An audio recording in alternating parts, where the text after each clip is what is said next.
본문은 탕자의 비유가 나오는 누가복음 15장도 아닌데 신명기 30장 말씀이거든요. 근데 왜 이 예화를 제가 먼저 여러분에게 보여주는가? 오늘 말씀이 딱 탕자의 이야기를 담고 있기 때문에 그래요. 구약의 탕자의 이야기예요. 우리가 원래 탕자죠. 배은망덕 하죠. 부모의 재산을 가지고 지 맘대로 살겠다고, 아버지 빨리 죽으세요, 그거 죽을 거 나 먼저 주세요, 이게 불효죠. 그래서 하나님 품을 떠나는 거죠. 그럼 잘 살 수 있을 것 같은데 그게 아니죠. 시간이 지날수록 더 인생이 망가지고 짐승 이하로 전락하죠. 이 탕자의 비유에서 탕자가 잘한 일이 뭐라고 생각하세요? 전 두 가지가 잘했다고 생각해요. 하나는 자기의 실존, 그러니까 자기가 현재 어떤 위치에 있는지를 정확하게 알고 진단했다는 거. 이거 모르고 사는 사람들 꽤 많거든요.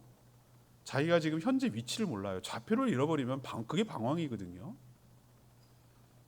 사람들은 열등감과 교만함 사이에 살고 있어요. 그 어느 지점이에요. 하나님과의 위치를 생각해야 돼요. 여러분, 내비게이션이란 게 뭐죠?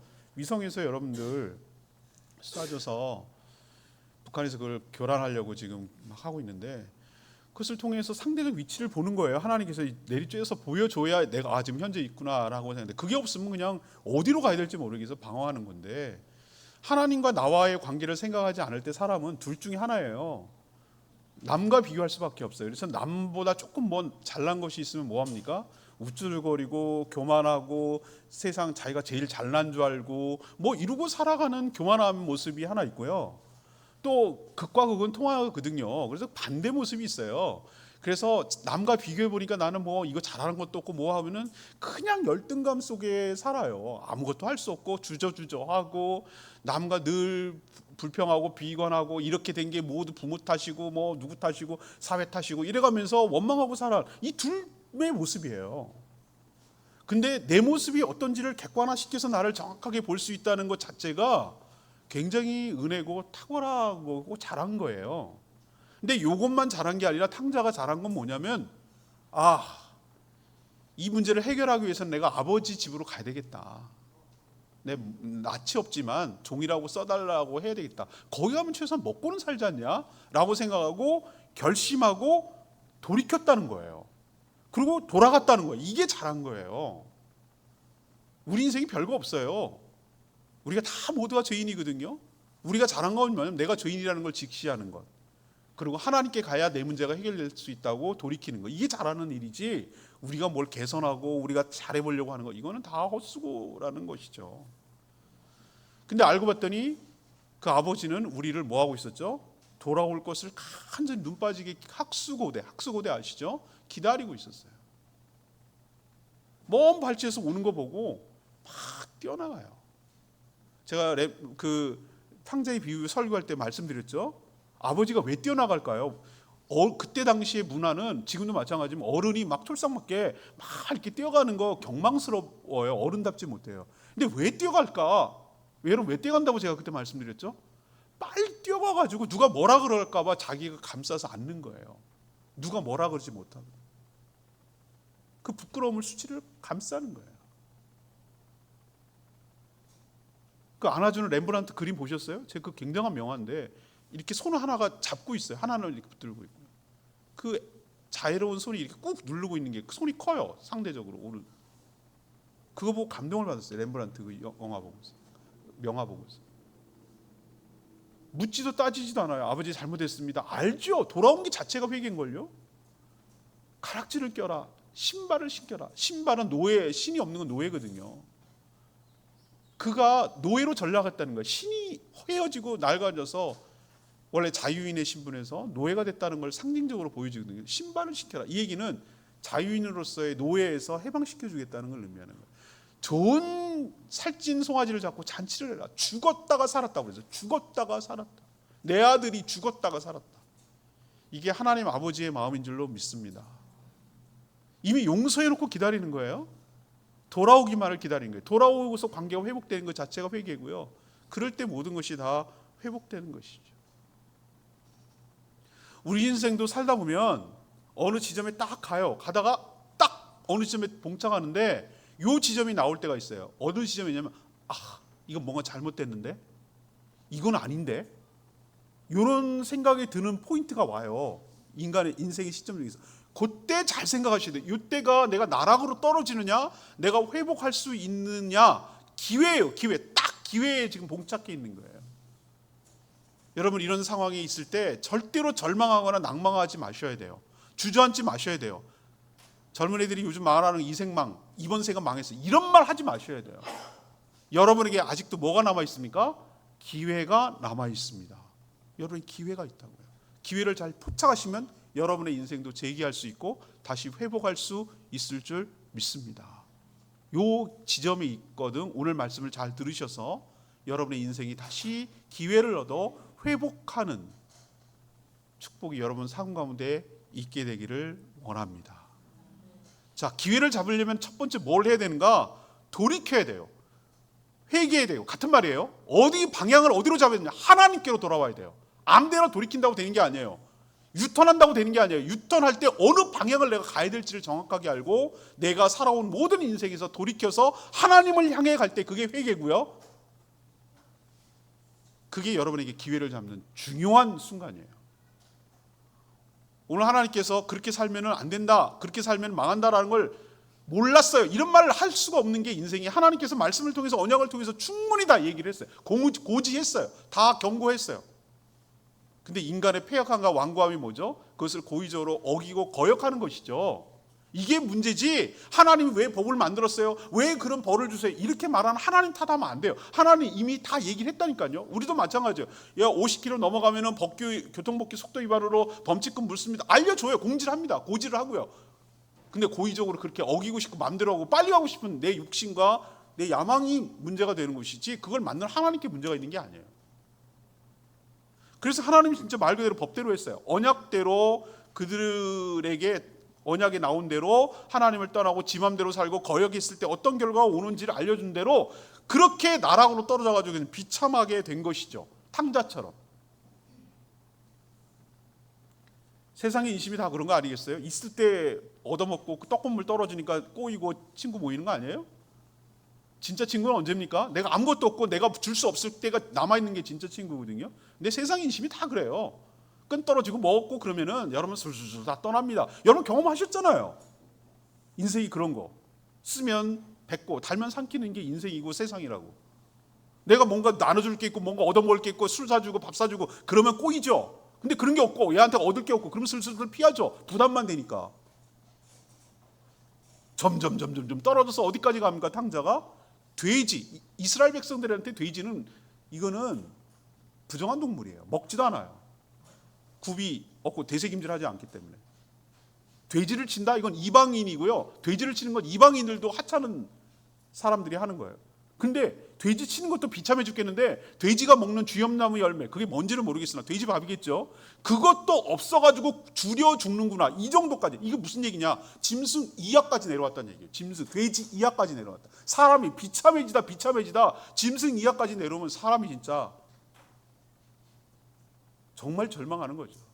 이게 하나님을 떠난 인생의 모습을 탕자의 돼지우리에서 깨닫게 해 주시는 거예요.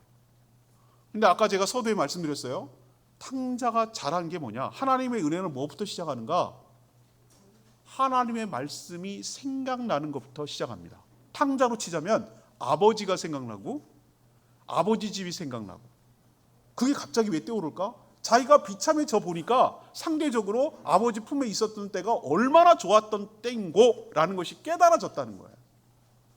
여러분, 하나님 은혜는 어떻게 오는가? 여러분에게 무엇이 떠오르게 하냐면 하나님이 주신 말씀이 떠오르도록 하는 것이 하나님의 축복인 줄로 믿습니다. 오늘 1절 보세요. 1절. 내가 너한테 진술한 모든 복과 저주가 너에게 임했다는 거예요. 하나님은 그 언약대로 적용을 했다는 거예요. 근데 네가 어겨가지고 내 하나님 여호와로부터 쫓겨났어요. 왜? 어겼기 때문에, 거역했기 때문에 그 저주가 따라온 거죠. 그 쫓겨났어요. 딴 나라로 갔어요. 쫓겨난 모든 나라 가운데 이 일이 뭡니까? 이렇게 살았을 때 이런 결과가 온다는 것, 이 일이거든요. 이것이 뭐 하거든? 마음에 기억이 나거든. 기억은 내가 한 거잖아요. 아니요. 하나님의 은혜는 뭐부터 시작하냐면은 내 삶과 내 처지가 지금 어떻다라는 것을 말씀에 비춰보고 생각을 하고, 하나님의 말씀이 생각을 하고, 하나님의 집이 생각을 하고, 하나님이 갑자기 떠오를 때 그 자체가 하나님의 은혜의 출발인 줄로 믿습니다. 기회를 못 얻는 사람은 그 지경이 돼도 하나님 말씀이 안 떠올라요. 돌아갈 생각이 안 나고요. 하나님이라는 건 나랑 상관없다고 생각, 난 틀렸다고 생각해요. 이래서 끝나는 거예요, 그걸로. 그렇지만 은혜를 받는 사람, 기회를 잡는 사람의 특징은 뭐냐? 그 지경이 되면 맞다.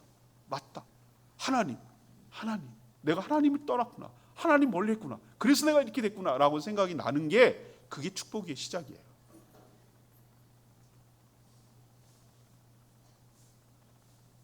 탕자가 두 번째 잘한 건 뭐라고 말씀드렸습니까? 자기의 처지를 정확하게 직시했어요. 객관화시켜서 봤어요. 그리고 나서 끝났으면 끝난 거예요. 그 다음에 어떻게 했습니까? 하나님 아버지께로, 아버지 품으로 돌아가자라고 결단했어요.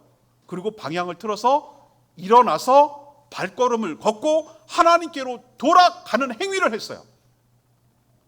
우리는 결심으로 끝날 때가 많이 있어요. 그냥 그렇다, 내가 이거 잘못했구나라는 거, 거기만 끝날 때가 있어요. 그건 후회예요. 그래, 내가 잘못했지, 돌아갈까? 갈까라고 생각해서만 끝나는 사람들이 얼마나 많은지 몰라요. 그거 해결 안 됩니다. 그런 생각이 나고 결단했으면 돌이켜서 움직여야 돼요. 하나님 품으로 다시 돌아와야 될 줄로 믿습니다. 주님께로 와야 회개예요. 그 전까지는 회개가 아니에요. 탕자가 아버지 품으로 돌아왔을 때 아버지는 그냥 품어준 건 뭐냐면, 그 돌아온 자체, 거기까지 결심하고 온 자체가 회개라는 걸 알고 있기 때문에 품어주신 거예요. 여러분도 결심에 그치지 말고, 내 처지를 아는 것으로 그치지 말고, 결심하는 걸로 그치지 말고 행동으로 옮겨서 하나님 앞으로 나오는 저와 여러분 되기를 원합니다. 그게 기회를 얻는 것이에요. 그러면 하나님께서 뭐라고 약속했는 줄 아세요? 2절의 말씀대로 네가 돌이켜서 돌아오기만 하면, 3절에 있는 말씀대로 하나님은 마음을 돌이키셔서 너를 긍휼히 여기셔서 불쌍히 여기는 거예요. 탕자의 아버지가 뭐 했습니까? 신발도 벗겨지고 거짓골을 하고 있고 어디서 냄새는 나고 있고 어디서 살고 왔는지 사람 꼴이 아닌 그것들을 어떤 마음이 됐습니까? 얘 더러워, 얘 목욕 좀 시키고 와라, 이렇게 하지 않고 내 아들이 이 꼴이 된 게 너무나 마음이 막 미어지는 거예요. 자기 품을 떠나서 이 꼴이 된 자기 아들을 보니까 막 마음이 무너지는 거예요. 그래가지고 안아주잖아요. 불쌍히 여기잖아요. 하나님이 그런다는 거예요. 돌아오기만 하면 너를 불쌍히 여겨주시. 네가 포로되었던, 네가 묶였던, 무언가에 잡혀있던 포로에서 너를 돌아오게 회복시켜 주시고 풀러주시고 끌어주시고 해방시켜서 너를 돌아오게 하시리라. 그게 뭐가 됐든, 뭐에 중독이 됐든, 그 문제가 경제의 문제이건 관계의 문제이건 뭔가의 포로로 사로잡혀서 꼼짝도 못하고 발목 잡혀있던 그 문제에서 하나님께서 포로에서 해방시켜 너를 돌아오게 하시게 할 줄로 믿습니다. 또 하나, 흩어진 곳에서 모아야 응집력이 생기고 힘이 있는데 내 자원과 내 자산과 내 인생이 파편화 되어버렸어. 다 조각조각 나가지고 하나도 내가 건질 것이 없어.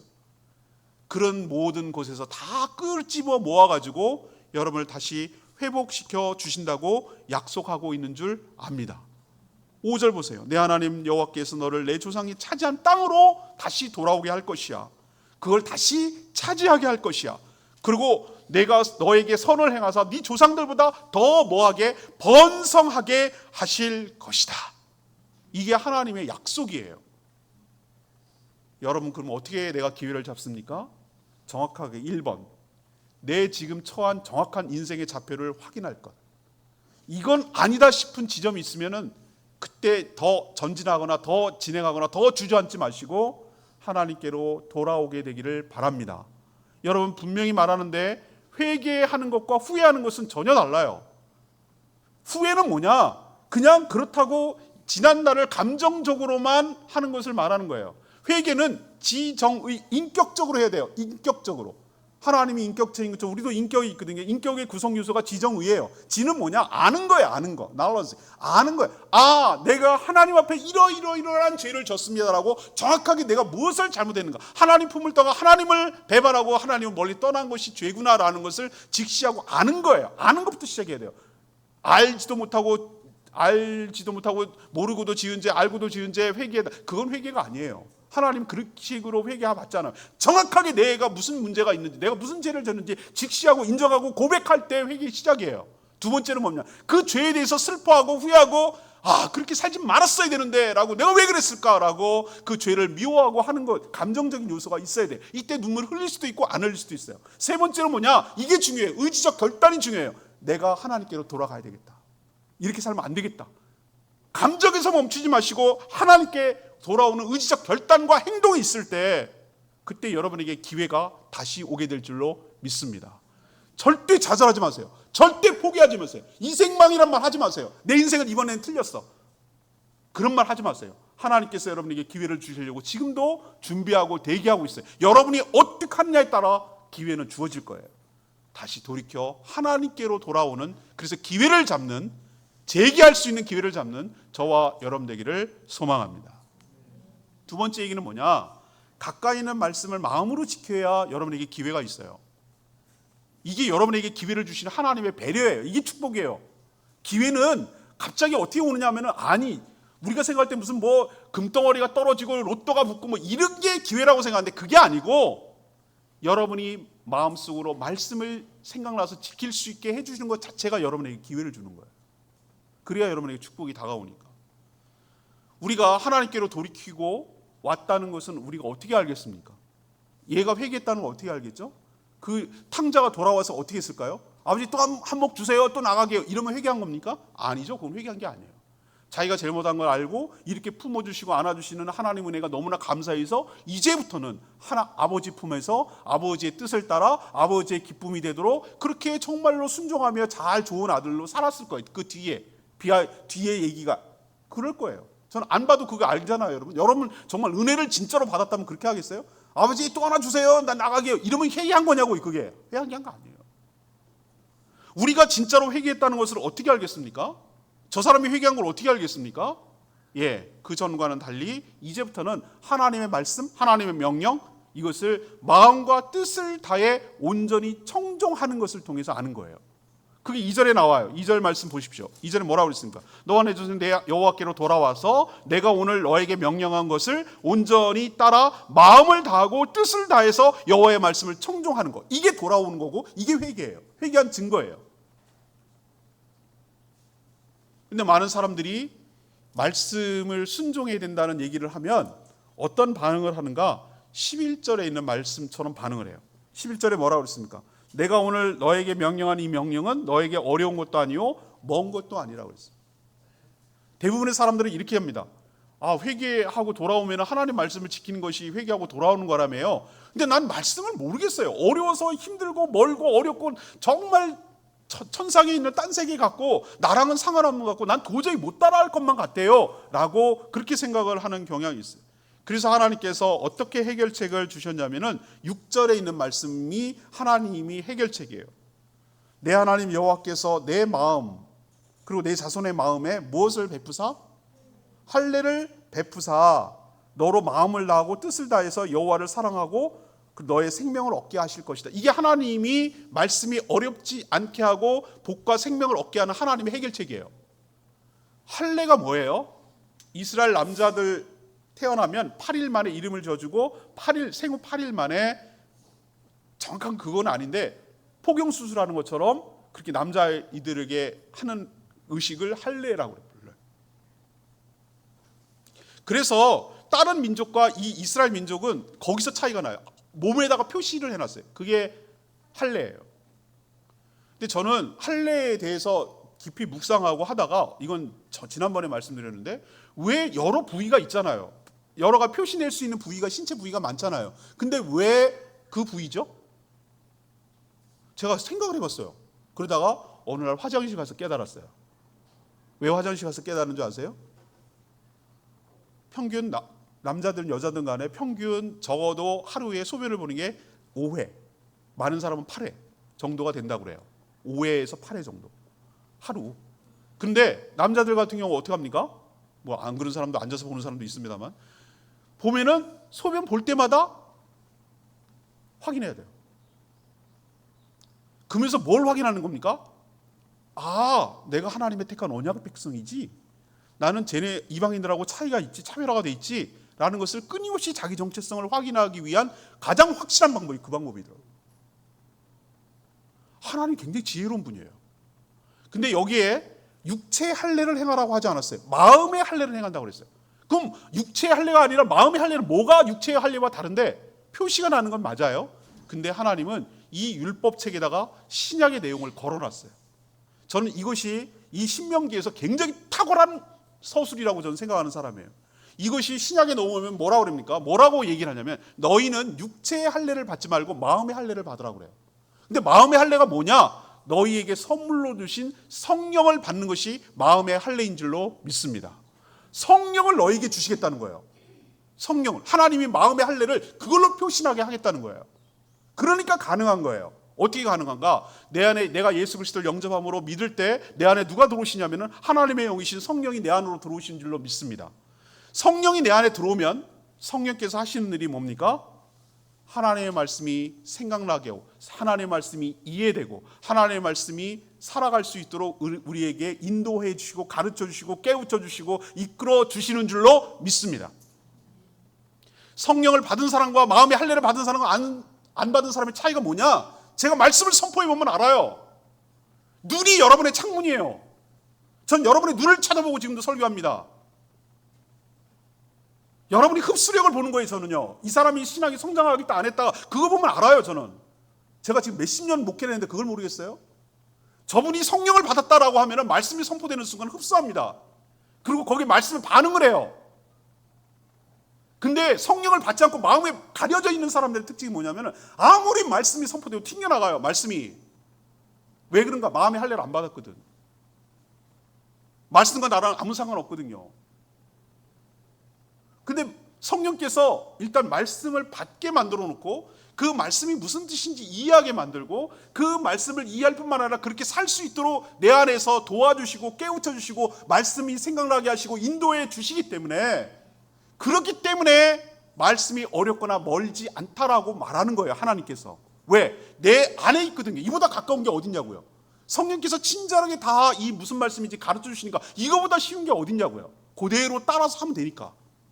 그래서 하나님께서 안전장치로 말해놓은 게 뭐냐면은 마음의 할례를 행해서 성령을 주심으로 말씀이 너에게 깨닫게 해주시고 알 수 있게 해주시고 인도해 주시고 깨우쳐 주신다고 말하고 있는 거예요. 그래서 오늘 14절 말씀 보세요. 14절 말씀. 오직 그 말씀이 너에게 매우 가까워서 너의 입에 있으며 너의 신앙 고백이잖아요. 여러분들의 고백, 여러분의 말하고 있는 고백, 그 고백에 있으며 또 하나 내 마음에 있은즉 내가 이를 행할 수 있느니라. 아멘입니까 여러분? 이게 하나님의 안전장치예요. 그래야 여러분에게 기회가 주어지니까. 여러분에게 기회가 있다는 건 뭐냐? 하나님의 말씀이 생각나고 그 말씀대로 순종하고 그 말씀의 인도를 받을 때, 말씀에 순종할 때 여러분의 삶에 말씀에 따른 약속이 있기 때문에 그 말씀대로 여러분에게 은혜를 부어 주실 줄 믿습니다. 그 세 번째는 뭐냐? 매 순간 주의 뜻을 분별하고 선택해야 돼요. 그래야 우리에게 기회가 주어져요. 제가 늘상 자주 쓰는 표현이지만 인생은 매 순간 선택과 결정의 연속이에요. 내가 이거 붙을까? 이거 할까? 이거 갈까? 여기 할까? 이거 할까? 이거 할까? 수없는 작은 것부터 그래서 5만 가지라고 말하잖아요. 수많은 선택인데 그 선택 밑에는 뭐가 밑에 깔려 있냐면은 가치관이 있어요. 내가 좋은 것을 선택하고 나에게 유익한 것을 선택하게 돼 있거든요. 사람은. 근데 선택할 때 항상 기준이 있어요. 기준. 나한테 좋은 것인지 아닌지에 대한 자기 나름대로의 기준이 있잖아요. 근데 여러분에게 좋은 선택이 되려면은 둘 중에 하나를 잘 선택해야 돼요. 둘 중에 하나가 뭐냐면 15절에 이거예요. 보라 너에게 오늘 생명과 복 이게 하나의 선택지예요. 사망과 화 너 앞에 딱 두었다는 거예요. 크게 보면은 이 두 갈래 길 중에 하나라는 거예요. 생명과 복을 선택할 것이냐 사망과 화를 선택할 거냐 너 앞에 선택지가 있다는 거예요. 지난주에도 제가 말씀드렸습니다만 보면은 제가 쭉 인생을 살아오고 다른 사람들을 봤어요. 인생들을 봤는데 안 되는 사람은 안 되는 이유가 있더라고. 되는 사람은 되는 이유가 있고요. 근데 그게 뭐의 차이점이냐 내가 가만 생각해 보니까 안 되는 사람은 계속 안 되는 것만 선택해. 되는 사람은 가만히 보니까 되는 쪽으로만 선택해. 그래서 잘 되는 거예요. 항상 선택의 갈림길에서 어느 것을 선택할지는 자기가 정하는 거거든요. 중요한 순간부터 아주 작은 것부터까지 다 선택의 연속인데 되는 사람들 내가 유심히 봤더니 계속 생명과 복을 선택해 나가더라고. 하나님 약속한 쪽을 선택해 나가더라 이 말이야. 안 되는 사람들 특징 보니까 쪼그라들고 왜 망하고 왜 안 되는가 봤더니 계속 사망과 화를만 선택하더라고. 여러분 나중에 뭐라고 하지 마세요. 여러분의 인생은 여러분이 결정한 대로 이루어진 여러분의 총합이니까. 근데 하나님께서 이렇게 제시해 놓고 있잖아요. 근데 선택을 하기 위해서는 기준이 필요하거든요. 그 기준이 앞에서 말한 제가 말씀이에요. 말씀. 기준이 있어야 여러분 선택을 할 때 어떻게 할 건지 말 건지 알아야 되잖아요. 하나님이 뭘 생명과 복이라고 했고 뭘 어떻게 하면 저주와 화라고 했는지 여러분 그 선택을 보면 알잖아요. 그리고 내가 이것을 선택했다는 증거가 뭡니까? 그 말씀에 순종하는 것을 통해서 내가 선택했다는 걸 알잖아요.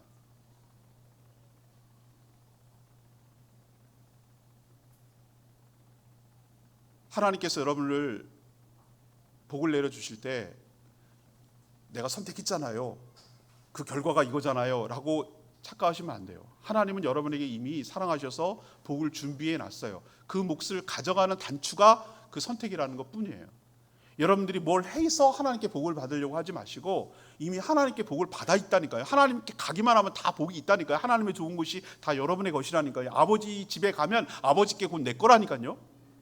나를 받아주시는 이유는 딱 한 가지밖에 없다니까. 내가 뭘 잘했기 때문이 아니라 내가 아들이기 때문에 자녀이기 때문에 하나님께서 받아주신 줄로 믿습니다. 뭘 잘 보여가지고 하나님께 얻어내려고 이렇게 저렇게 알람마구 끼고 막 설득하고 이러려고 하지 마세요. 그런 노력을 내려놓으시고 하나님의 사랑을 신뢰하시고 믿으시고 하나님을 사랑하는 증표로 하나님의 말씀을 지킴으로 그 사랑을 확인할 때 그 관계가 회복될 때 하나님의 모든 좋은 것들이 여러분의 것이 될 줄 믿습니다. 하나님 무슨 약속을 했는지 보세요. 7절 이 하나님이 관계가 회복되고 우리가 말씀에 순종했을 때 오는 약속이에요. 7절이 뭐냐? 내 하나님 여호와께서 내 적군과 너를 미워하고 너를 핍박하던 자에게서 이 모든 저주를 내리게 하시다. 나를 힘들게 하고 나를 어렵게 하고 나를 핍박하고 나를 어렵게 하는 나의 왼수들, 나를 괴롭히는 그 원수들에게 저주를 내릴 거라는 거예요. 이 얘기는 뭐냐? 나를 지켜주고 나를 보호해주고 나를 힘들게 하는 나의 모든 원수로부터 안전망을 되어주시겠다. 이게 하나님의 약속이에요. 두 번째 약속은 뭡니까? 10절 네 자식들, 네 소생들, 네 손으로 하는 모든 일, 너의 소생들, 네 가축 새끼, 토지 소산, 이거는 우리의 모든 생업과 산업을 말하는 거예요. 네가 하는 모든 일, 네가 손을 대는 것마다, 네 손으로 하는 것마다 내가 너에게 복을 줄 것이야. 너의 자녀, 너의 새끼들, 그때는 목축업이니까 그게 큰 재산이거든요. 너의 새끼들이 너의 가축들의 새끼들이 날 것이야. 너의 농토에서 농산물이 나올 것이야. 네가 하는 일마다 내가 복을 주고 너를 다시 기뻐하사 다시 회복시켜 주리라. 이게 관계가 회복됐을 때 오는 두 번째 약속의 축복이에요. 세 번째 16절 곧 내가 너에게 명령하여 내 하나님 여호와를 사랑하고 그 모든 길로 행하며 그의 명령과 규례와 법도를 지키라 하는 것이다. 그러면 네가 서바이벌 생존할 것이고 번성할 것이다. 20절 내 하나님 여호와를 사랑하고 그의 말씀을 청종하며 그를 의지하라.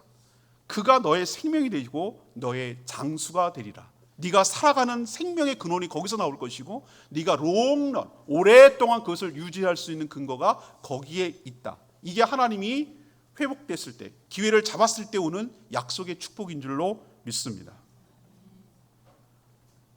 말씀을 잘 분별하기 위해서 인생의 기준을 선택지를 잘 기준을 잡기 위해서 말씀을 가까이 해야 돼. 그래서 우리 교회가 엄청 말씀을 강조하는 교회가 왜 그런가? 저 목사님은 왜 말씀에 목숨을 거나? 매일매일 큐티하라 그러지. 그걸 또 맨날 홈페이지에 올리고 유튜브에 올리지. 그걸 들으라고 그러지. 매일매일 통독하라고 맨날 뭘 올려주지. 어우, 야, 막 어떨 때는 힘들다 그래요. 제가 그걸 하는 저는 어떻겠어요? 여러분 듣는 여러분. 저 매일매일 그렇게 설교를 준비하기 얼마나 쉽죠. 그렇지만 성도를 살리는 길이 뭐냐? 성도를 복되게 하는 길이 뭐냐? 이분들이 하나님의 축복을 받을 수 있는 기회를 주는 게 뭐냐? 말씀을 기준을 줘야 돼. 기준. 어떻게 살아야 복을 받는지를 알려줘야 그것을 붙들고 살 때 여러분에게 복이 임한 걸 내가 알고 있기 때문에 그 말씀을 주는 거예요. 근데 말씀만 갖고는 안 돼요. 힘이 없어, 힘이. 기도를 하고 하나님께 간구해야 돼. 내가 그 말씀대로 살 수 있도록 도와주세요. 하나님 힘을 주세요. 그렇게 인도해 주세요라고 하나님께 부탁하고 간구할 때, 기도할 때 하나님께서 그렇게 살 수 있도록 성령 하나님께서 인도하여 주실 줄 믿습니다. 신앙의 기본이 이거예요. 결국 말씀, 자전거의 앞바퀴, 방향을, 내 인생을 어떻게 살아가야 되는지 방향을 잡아주는 거예요. 말씀이.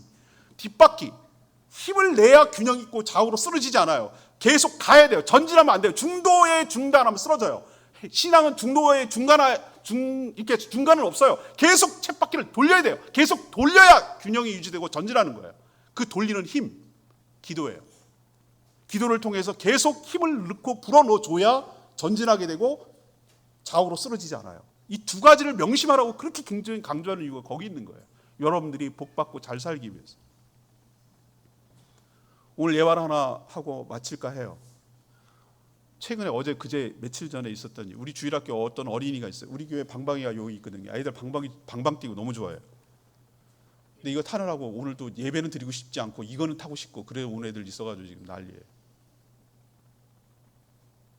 근데 여기 최근에 어떤 일이 벌어지냐면 애들이 타는데 참 희한하죠. 인간이 몸도 즐겁고 입도 즐겁기를 원해요.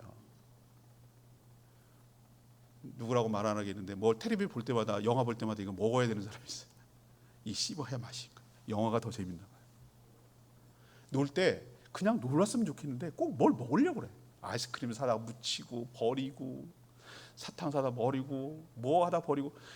밑에 지난번에 한번 우리 신집사님 가가지고 쓰레기를 한 자루 끌고 주워갖고 나왔어. 얼마나 많이 버려야 되는지. 문제는 쓰레기가 문제가 아니라 단 거가 떨어뜨리니까 부시되기 때문에 개미 갖고 그래요.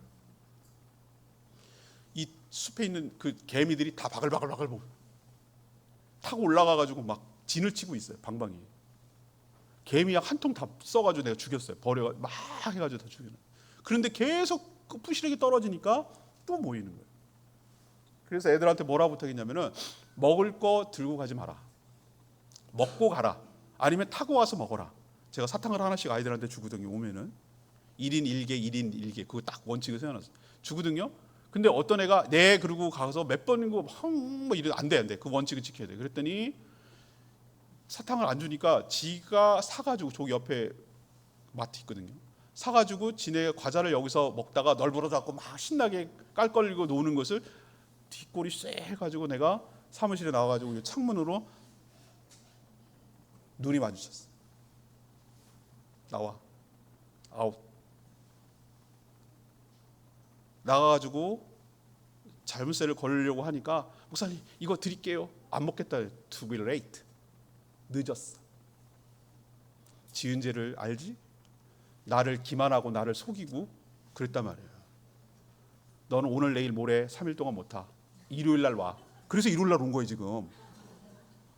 일요일 날 온 게 어제 왔어요. 어제 왔는데 걔가 뭐라 그래서 이제 문 잠그고 지금 할 말 없으니까 갔어요. 근데 어제 오후 제가 설교 준비하고 뭐 이러는데 얘네들이 왔는데 걔가 온 게 아니라 걔 친구를 먼저 보냈어요. 얼굴이 낯짝 있으니까 오늘 못하는 거 자기도 알잖아요. 그러니까 와가지고 친구한테 목사님 제가 저기 있는데요 오늘 타면 안 돼요? 제발요 막 그러는 거예요. 그러면 제가 어떻게 해야지 행동하는 게 맞을까요? 안 돼. 오늘까지 안 탄다고 그랬으니까 아웃이야. 내일 오라 그래. 이렇게 하면 될까요? 공의는 만족하는데 사랑이 만족이 안 돼서 걔 상처받아요. 내가 얘를 안 태우게 하는 목적이 아니에요. 저는 있는 거 태워야죠. 잘 즐겁게 놀으라고. 그렇지만 뭘 가르쳐주고 싶은 거죠? 속이고 거짓말을 하면 안 된다. 룰을 잘 지켜야 된다. 그리고 또 하나 여러 가지 가르쳐주는데 오라 그래 걔. 쫄래 왔어. 제 이모도. 네 죄를 알렸다. 네. 왜 먹지 말라고 그랬어? 개미요. 개미 있으면은 뭐가 문제야? 우리 물어요. 그치? 내가 나 좋자고 먹지 말라고 그래? 너 때문에 그러는 거야. 너희들 때문에 그러는 거야. 알겠지? 네. 원래 오늘까지 못하는 거 알지? 네. 근데 내가 오늘 특별히 풀어줘서 하는 거니까 다음에 과자 먹으면 이제부터는 3일이 아니라 영원히 아웃이야. 네. 알겠습니다. 막 이러면서 이제 풀어줘가지고 탔단 말이에요. 제가 그거 보면서 오늘 말씀이 갑자기 생각이 났어요. 하나님이 우리를 그렇게 대하세요. 우리가 말씀을 지키면 하나님 좋습니까? 하나님 좋은 거 하나 없어요. 하나님은 좋고 말고가 없어요. 하나님은 충분히 좋으신 분이고 만족하시는 분이에요. 근데 왜 그걸 율법을 지키라고 하죠? 우리 좋으라고. 우리에게 유익이 되기 때문에 그러는 거예요. 우리가 해롭지 않고 우리에게 유익이 되기 때문에 우리 보고 하라는 거예요. 근데 우리는 어떻습니까? 그걸 스스로 어겨놓고 이거 만들었다고 막 이렇게 했다고 원망하는 이 인간은 도대체 뭐죠? 그럼 어떻게 해야 얘를 풀어주고 다시 집어넣어 줄까요? 자기 죄를 시인하고 인정하고 다시 재발을 하지 않겠다고 약속해야 집어넣어 주지 않겠어요? 혜택을 주지 않겠어요? 그게 회개예요. 안 태우는 게 목적이 아니라 다시 태우고 즐겁게 지내게 하는 게 내 목적이에요. 그렇지만 또 이런 일이 반복되면 안 되기 때문에 확실히 짚고 넘어가고 회개할 건 회개하고 잘못한 건 인정하게 하고 다시는 그러지 않겠다고 약속을 또 그래요. 또 그러지겠지만 일단은 그렇게 해놓고 집어넣어 줬는 것이 제 진짜 목적이에요. 하나님이 여러분을 다루실 때도 똑같다고 생각해요.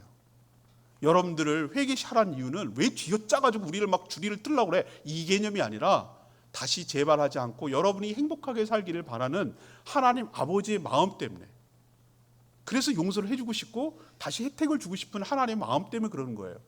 그러기 위해서 여러분 어떻게 됩니까? 기회를 잡으셔야 돼요. 어떤 기회?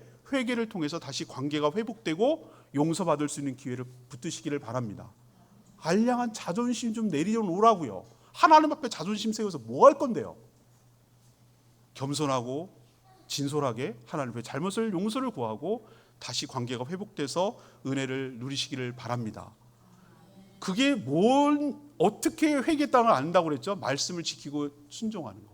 그럼 말씀을 어떻게 합니까? 가까이 해야 알죠. 성령을 받아야 알죠. 여러분도 사랑함으로 순종해서 하나님으로부터 내려오는 축복을 받아 누리며 살아가는 복된 인생 되기를 축원합니다. 오늘 말씀 붙들고 기도하기 전에 주께